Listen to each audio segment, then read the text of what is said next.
Merci Stéphane Ravier de nous accompagner pendant cette première demi-heure. Merci pour votre invitation. Vous êtes élu des Bouches-du-Rhône, membre de Reconquête, le parti d'Éric Zemmour. On va parler évidemment de la réforme des retraites. Nouvelle journée de mobilisation avant-hier, moins suivie que les précédentes. Est-ce que l'exécutif est en train de gagner le pari de l'essoufflement de la mobilisation ?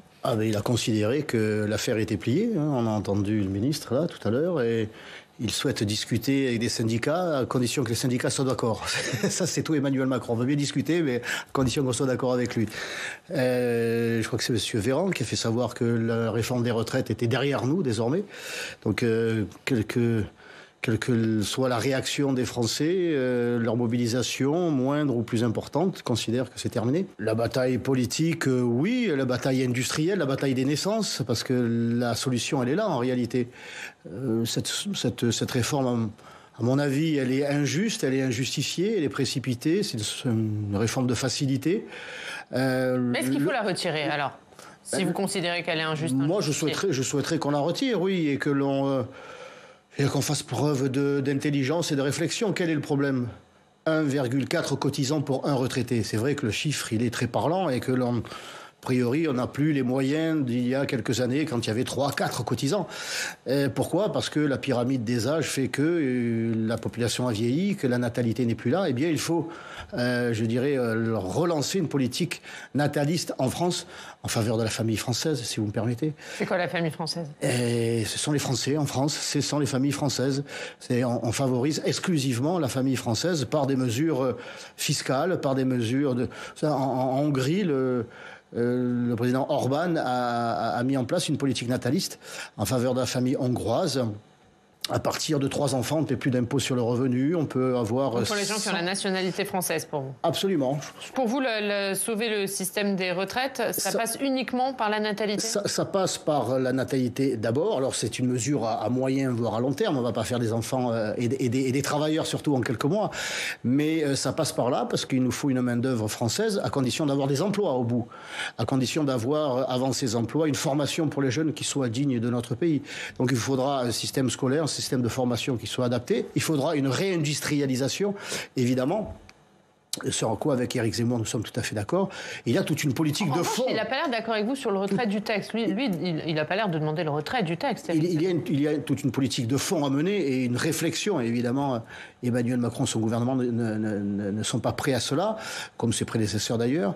Quant à moi, et comme Éric Zemmour, je suis favorable à ce que nous avons besoin d'argent. Nous avons besoin de 13 milliards. C'est quand même pas une somme folle à trouver, surtout quand Emmanuel Macron distribue l'argent du contribuable français à travers partout où il va.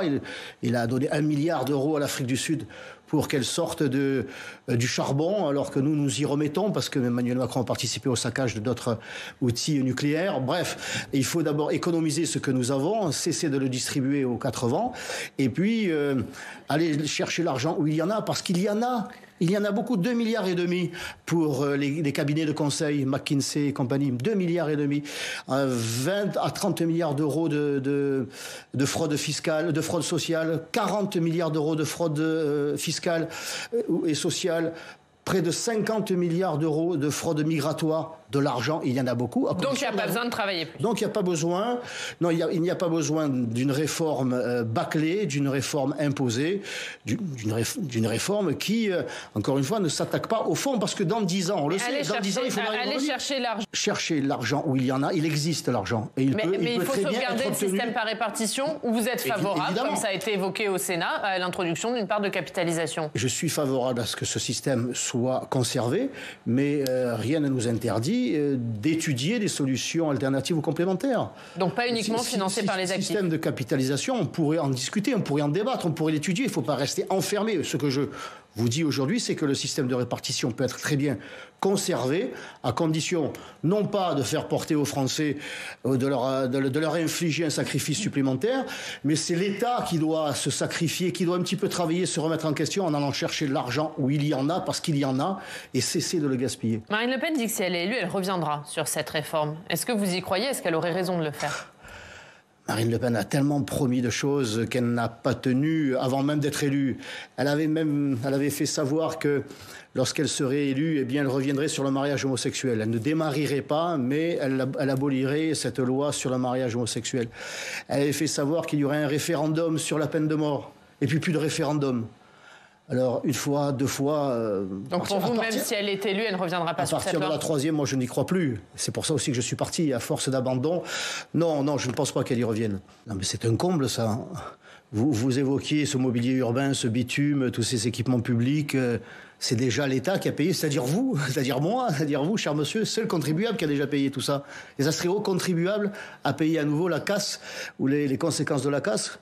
On a inventé le concept de pollueur-payeur. Bon, ben on peut l'étendre à casseur-payeur. C'est au casseur à payer ce qui a été cassé. Pour que ça soit pas compliqué à appliquer. Réparé ou remplacé. Non, mais on ne va pas payer comme ça 2 fois, en plus des violences physiques. Sauf qu'aujourd'hui, ce sont les collectivités qui payent. Et les collectivités, l'État, c'est toujours le même au final. Il n'y a pas d'argent public, il n'y a que l'argent des contribuables. Et le contribuable qui voit donc son environnement dégradé, saccagé, quand il n'est pas lui-même physiquement agressé, les commerçants, les policiers. Et en plus, derrière, il faut payer. Il y a une triple injustice, il y a une triple agression. Donc vous dites c'est au casseur. C'est au casseur à payer. Pollueur-payeur. On a tous entendu parler de ce concept. Eh bien, casseur-payeur. Ça veut dire que vous considérez qu'il n'y a pas eu de faille dans le maintien de l'ordre, du coup ? Le maintien de l'ordre, lui, il ne peut pas tout faire. Le maintien de l'ordre, les policiers sont... On le sait sur la brèche depuis plusieurs jours, plusieurs semaines. Ils sont harcelés eux-mêmes, physiquement agressés.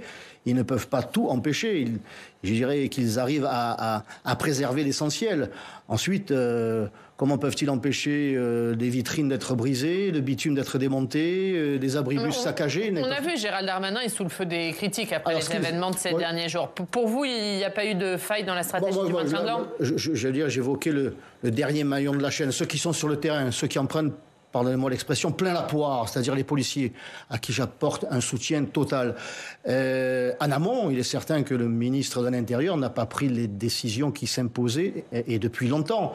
Ces groupes de casseurs ultra-violents, de l'ultra-gauche, Antifa, Black Bloc, etc. Ils sont connus, tous connus, reconnus. Ils ont tous été plus ou moins arrêtés une à plusieurs fois. C'est en amont qu'ils devraient être arrêtés, c'est en amont qu'ils devraient être bloqués. J'ai entendu récemment sur un média un syndicaliste policier faire savoir qu'ils savent, les renseignements généraux savent, ça s'appelait comme ça, mais donc les services de police savent... quand ces Black Blocs vont intervenir, par où ils vont arriver dans les manifestations, à quelle heure comment vous les arrêtez tant qu'ils ne sont pas dans les manifestations, tant qu'il n'y a pas de fait pour les arrêter? Ça s'est déjà vu, des arrestations préventives pendant la Coupe du Monde de football. On avait imaginé que des groupes d'ultra-droite allaient saccager, allaient déferler sur Paris, et certains membres ont été jugés comme tels, ont été arrêtés, tous relâchés, sans aucune condamnation, mais ils ont subi des arrestations préventives. Pourquoi aux uns et pas aux autres? Surtout que quand les autres, l'ultra-gauche, les Black Blocs et autres Antifa, militants d'extrême gauche, alors que ceux-là, on sait très bien qu'ils vont passer à l'action, ils sont déjà passés à l'action, surtout quand ils sont soutenus, peu ou prou, par des députés de la nation. On a entendu ce député écologiste faire partie des manifestations dans le cadre justement d'un rassemblement important interdit. Bon, alors, je crois que le ministre de l'Intérieur pourrait en réalité agir en amont, mais il ne le fait pas. Les policiers le regrettent, parce qu'on pourrait donc empêcher ces saccages, mais Gérald Darmanin a décidé de ne rien faire. Il faudrait peut-être lui poser la question de savoir pour quelle raison. Voilà, il n'a pas complètement décidé de rien faire. Il a mis un dispositif de sécurité inédit lors de la manifestation d'avant-hier. 13 000 policiers sur tout le territoire, justement, pour sécuriser les manifestations et empêcher ces Black Blocs de commettre des violences. Une fois que c'est quasiment trop tard, une fois qu'ils sont sur le terrain d'opération, de leurs opérations, c'est quasiment trop tard. Moi, je pense qu'on pourrait agir en amont pour empêcher la casse. Alors, on ne va pas demander à M. Darmanin de payer lui tout seul la casse, mais on peut exiger de lui qu'il prenne des décisions qui s'imposent désormais pour éviter que ces Black Blocs se réunissent et commettent leur saccage. Je dirais presque désormais dans tout le pays. Le sénateur saucissonner un texte qui ne traite au final qu'une thématique répond selon vous à une stratégie d'apaisement ou à une stratégie politique? Cela répond, pour le gouvernement, à essayer de sauver ce qui peut encore l'être. Je crois qu'on n'a pas voulu remettre de l'huile sur le feu des manifestations, de l'agitation, et on a voulu éviter pour un temps que les milices d'extrême gauche ne se déchaînent à nouveau, considérant que l'immigration est un bienfait, sinon pour l'humanité, en tout cas pour la France, que c'est une chance pour la France. Il ne faut absolument pas restreindre ce torrent, ce déferlement, ce grand remplacement des milices d'extrême gauche qui sont de plus en plus violentes et attaquent tout ce qui n'est plus à gauche. On en parlait il y a quelques minutes, mais ce report est une bonne chose ou vous regrettez que ce texte ne soit pas examiné? Je voudrais quand même rappeler que ces milices d'extrême gauche attaquent les militants qui s'opposent à l'immigration, des militants de droite en général, et pas seulement de Reconquête. Il n'y a pas longtemps à Nice, il y a quelques jours à Nice, ils se sont livrés à des exactions sur des militants qui voulaient simplement débloquer une fac. À Marseille, ce sont des militants de l'UNI qui ont été agressés sauvagement par ces milices d'extrême gauche. Et je pense que si ce projet de loi était venu sur la table, ces milices se seraient déchaînées. Donc c'est une bonne chose qu'il soit reporté? Bien sûr que non. Il ne faut pas céder. Il ne faut pas céder face à ces milices d'extrême gauche. Il faut les combattre. Il n'est pas abandonné, il est reporté. Est-ce que c'était pas le bon calendrier? Il faut leur tordre le bras. Il faut que force doit rester à la loi.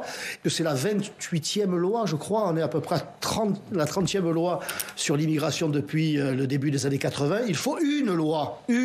Voilà. Contre l'immigration. Or, cette loi n'est pas une loi contre l'immigration, mais une loi de régularisation de l'immigration massive en réalité. Voilà, c'est tout. Donc vous regrettez son report Bien sûr. Mais vous ne regrettez pas son saucissonnage, vous le regrettez? Peu importe la façon dont ce sera présenté. Le tout, c'est que l'on puisse finalement aborder le fond. Alors que ce soit en trois parties ou en un seul bloc. Moi, ce que je souhaite, c'est que le débat ait lieu, que l'on puisse discuter, débattre et voter sur le fond. Le fond que moi, j'estime être l'urgence, c'est non pas de régulariser les clandestins, comme cette loi nous le propose et nous l'impose, mais de combattre l'immigration clandestine et de combattre l'immigration tout court. En quoi elle régularise les clandestins? C'est ces fameux métiers en tension. Ce sont des titres de séjour provisoires, a bien dit le ministre, pour des personnes qui sont déjà là et qui devront faire un certain nombre de mois sur le territoire et travailler un certain nombre de mois avant d'obtenir ces titres de séjour. On sait bien que ce provisoire va durer. Voyons, ça, c'est évidemment, il se fout de nous, Gérald. Il se moque de nous. C'est un provisoire qui va durer. Et ces métiers en tension, c'est encore une fois solution de facilité, de couardise, de fainéantise, plutôt que de réformer l'État. Si ces métiers, si ces employeurs, notamment dans la restauration ou dans le bâtiment, ont du mal à trouver, alors qu'ils proposent des emplois, à trouver preneurs chez nos compatriotes, c'est parce que ces métiers sont mal payés. C'est parce que les métiers sont difficiles, parce que les horaires sont compliqués, notamment dans la restauration, et que nos compatriotes ne veulent pas travailler pour des salaires de misère, ce que va peut-être le plus accepter un travailleur clandestin. Eh bien, il faut que l'État se réforme. Et si ces employeurs, c'est ce que je voulais dire, pardonnez-moi, si ces employeurs ne peuvent pas proposer des salaires dignes, c'est parce qu'ils sont écrasés par des charges patronales. C'est parce que l'État ne veut toujours pas se réformer. Nous avons des prélèvements obligatoires qui sont les plus élevés quasiment de l'OCDE. Donc c'est à l'État à faire l'effort de se réformer sur le plan fiscal pour alléger cette pression, ce qui permettra aux patrons de proposer des salaires plus élevés et nos compatriotes y répondront. À tout ce qui va dans le sens de l'amélioration du combat ou de la lutte contre l'immigration, dans son ensemble, et pas seulement l'immigration illégale, dans son ensemble, parce qu'il y a 300 000 étrangers qui rentrent dans notre pays chaque année, qui sont démunis de tout, qu'il faut assister en tout, pendant qu'on dit à nos compatriotes qu'il faut qu'ils fassent de sacrifice en sacrifice. Je ne l'accepte plus. Mais est-ce que vous voterez le texte de la droite sénatoriale? Le texte du Sénat qui a été durci, il va dans le bon sens. Mais moi, ce qui m'inquiète, c'est l'application. Parce que le code pénal, il est déjà très fourni. C'est les moyens ensuite qui ne viennent pas. C'est la volonté du gouvernement qui ne vient pas. Les OQTF, il y en a des milliers et on sait très bien que ce n'est pas appliqué. Alors, moi, il n'y a pas d'amour, il n'y a que les preuves d'amour. Ça, c'est pas une preuve pour vous, ce texte? C'est une intention qui ne.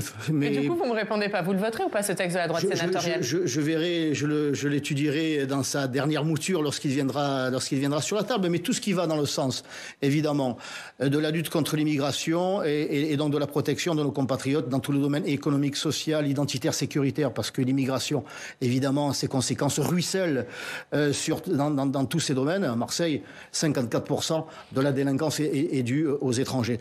Donc, évidemment que si ça va dans ce sens, je le soutiendrai, mais je souhaite que nous allions en réalité beaucoup plus loin parce que c'est urgent et depuis longtemps.